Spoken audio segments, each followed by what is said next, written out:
Mindfulness is a skill that we can learn, just like any other skill.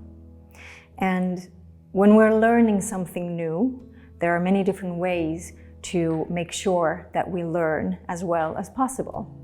And one of the most important things is to start small. And really, there's no such thing as too small.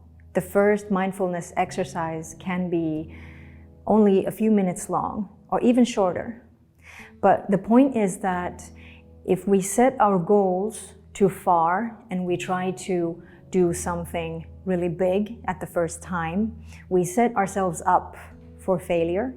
And then if we start small, it's more likely that we will succeed and get a good experience out of trying this new skill. It's really important that when you practice mindfulness, you get lots of repetition. So it's more important to do it often, just a little at the time, than to do it a lot at the same time, but just every now and then. So a useful tip for making it possible to get the necessary repetition is to try to tie the practice into your daily routine. So for instance, every time you wash your teeth, or when you make your morning coffee, or just before bedtime, or maybe during your lunch break at work.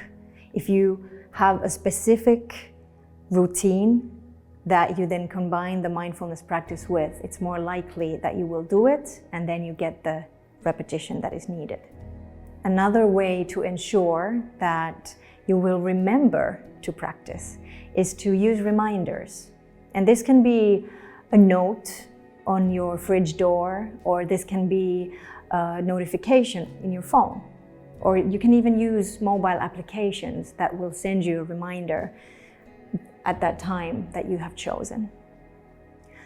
Another important aspect of the practice, especially when you're just starting, is that the place should be a quiet place that allows you to concentrate.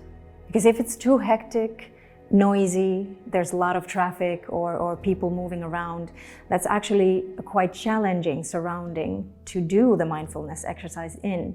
And you might need quite a lot of practice before you can do that exercise in that kind of a surrounding. So find a place that helps you concentrate. And think of what time of the day is best for you. Some people prefer practicing in the morning, some people in the evening. And there's no right or wrong time or place, but you can just try to find that kind of surrounding and setting that works for you. It's important to remember that the point is not to succeed. The point is not to do the exercise right.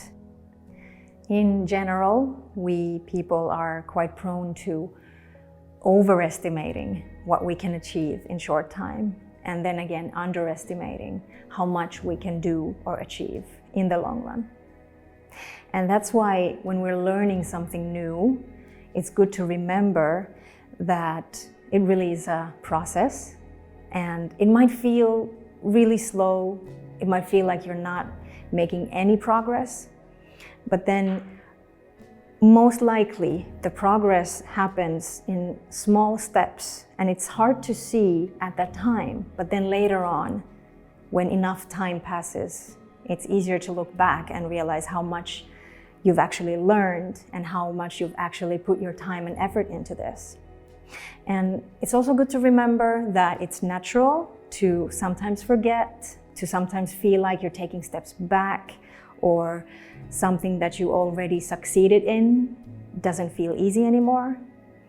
And in those moments, it's good to try to feel compassion for oneself and to remember that it takes time, it takes practice, and learning in itself is a skill that we get better in.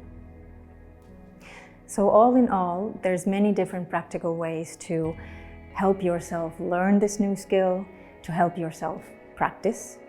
And sometimes you might need help from other people, so you can think of anyone who you might go to when you feel like you can't find the motivation or you need to discuss with someone.